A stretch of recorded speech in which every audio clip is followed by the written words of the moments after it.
বলে, হে নবী আপনি বলুন, আমি যে তোমাদেরকে এই নাজ ও নিয়ামত দিয়েছি, এত কিছু দিয়েছি, আমি আল্লাহ কিচ্ছু চাই না, শুধুমাত্র নবী বংশের ভালোবাসা চাই, বলুন সুবহানাল্লাহ।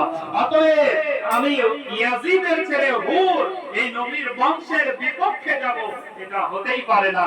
তোমরা 22,000 লোক থাকতে পারো, তোমাদের দলে আমি থাকবো না, আমি ইমাম হুসাইনের দলে শামিল হয়ে গেলাম, বলুন সুবহানাল্লাহ। ইয়াজিদের ছেলে হুর তিনি চলে গেলেন হুসাইন রাদিয়াল্লাহু তাআলার পক্ষে। এবার যুদ্ধ হবে, কিন্তু হুর ইমাম হুসাইনের কাছে যাওয়ার পরে বলেন, হে আল্লাহর নবীর ঘরানা, হে আল্লাহর নবীর নওয়াসা ইমাম হুসাইন রাদিয়াল্লাহু তাআলা আনহু, ইমাম হুসাইন রাদিয়াল্লাহু তাআলা আনহুকে এরা যুদ্ধের আপনার ডাঙ্কা বাজিয়ে দিয়েছে। তাই ইমাম হুসাইন রাদিয়াল্লাহু তাআলা আনহুকে তারা ডাক দিয়ে বলে, হে হুসাইন তোমার পক্ষ থেকে তলোয়ার পাঠিয়ে দাও, যুদ্ধ হবে। ইমাম হুসাইন চিন্তা করেন আমি কাকে যুদ্ধের ময়দানে পাঠাবো, কিন্তু ওই সময় ইয়াজিদের ছেলে ইমাম হুসাইন রাদিয়াল্লাহু তাআলা নিকটে যাবার পরে বলেন, হে আল্লাহর নবীর নওয়াজা, আমি আপনার কাছে একটা বিনীত, আপনার কাছে একটা অনুরোধ করে, আজকে যুদ্ধের ময়দানে আপনি যাবেন না, আপনার কাউকে যেতে দেবেন না। বলে, হ্যাঁ ওর তুমি কেন এই কথা বলো? বলে, হুজুর আমি তওবা করে আপনার দলে ফিরে এসেছি, আমার আল্লাহ তাআলা কি আমার গুনাহ মাফ করবে না?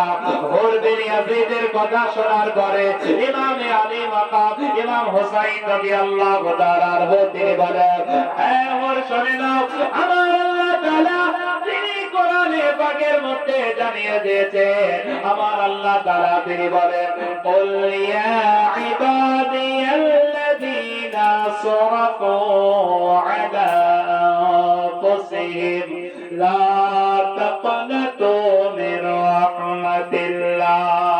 আমার আল্লাহ তাআলা তিনি জানান যে দুনিয়ার বান্দারা, তোমরা যদি নিজেদের নফসের প্রতি অত্যাচার করে ফেলো, আমার নবীকে বলতে বললেন, আমার আল্লাহ যদি তোমরা নিজেদের নফসের প্রতি অত্যাচার করে ফেলো, তোমরা নিরাশ হয়ে যাবে না। আমার আল্লাহ তোমাদের যদি তোমরা সঠিক তওবা করো, তোমাদের সমস্ত গুনাহকে মাফ করে দেবেন। ইমাম হুসাইন রাদিয়াল্লাহু তাআলা আনহু, যিনি হুসাইন রাদিয়াল্লাহু তাআলা আনহুকে আমার রাসূলুল্লাহ তিনি জানিয়েছেন, আল হাসান ওয়াল হুসাইন সাইয়্যিদা শাবাবি আহলিল জান্নাহ। ইমাম হাসান এবং হুসাইন তারা দুইজন হলেন জান্নাতের সরদার। এই দুইজনকে যদি কেউ ভালো না বাসে, এই দুইজনের মহব্বত যদি না থাকে, নবী জানানার মহব্বত যদি না থাকে, আহলে বায়াতের ভালোবাসা যদি না থাকে, ওই ব্যক্তি জীবনেও কোনোদিন জান্নাতের সুগন্ধ পর্যন্ত পাবে না। আল হাসান ওয়াল হুসাইন সাইয়্যিদা শাবাবি আহলিল জান্নাহ। সহিহ হাদিসের মধ্যে এসেছে, নবী আমার জানালেন, হাসান এবং হুসাইন এরা দুইজনই হচ্ছে জান্নাতের সরদার, বলেন সুবহানাল্লাহ।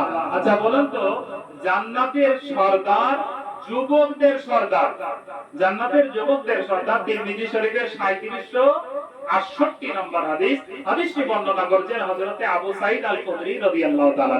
মনে রাখবেন, জান্নাতের যুবকের সরদার। এখন কেউ প্রশ্ন করতে পারে যে হুজুর, জান্নাতে যুবকের সরদার ইমাম হাসান ও হুসাইন রাদিয়াল্লাহু তাআলা আনহুমা, আর মহিলাদের সরদার মানে যুবতী মহিলাদের সরদার মা ফাতিমাতুজ জাহরা রাদিয়াল্লাহু তাআলা আনহা। এখন প্রশ্ন, তাহলে বুড়ো বা বাচ্চাদের সরদার কে হবে? প্রশ্ন আসতে পারে কিনা? প্রশ্ন আসতেই পারে, তার উত্তর নেওয়ার দরকার আছে কি নাই? উত্তরটা নেই। নবী আমার বলে, আমার আল্লাহ পাক রব্বুল আলামিন প্রত্যেকটা মানুষকে যখন জান্নাতে দিবে, জান্নাতে দেওয়ার সময় ওই মানুষগুলোকে আবে হায়াতে রাসূল দিবে। যারা জান্নাতে যাবে, ধরুন একটা বয়োজ্যেষ্ঠ মানুষ জান্নাতে যাবে, তো আমার আল্লাহ তাআলা কি করবে জানেন? ওই ব্যক্তিকে বয়স্ক করে জান্নাতে দিবেন না, বরং আমার আল্লাহ তাকে 33 বছর, 30 অথবা 33 বছরে যুবক বানিয়ে জান্নাতে দেবে, বলেন সুবহানাল্লাহ। হাদিস কোথায়? হাদিস হচ্ছে এটাও তিরমিজি শরীফের 2545 নম্বর হাদিস, সহিহ হাদিস, হযরত মুআয ইবনে জাবাল রাদিয়াল্লাহু তাআলা থেকে বর্ণিত। বুঝতে পারলেন কত নম্বর হাদিস বললাম? 2545 নম্বর হাদিস।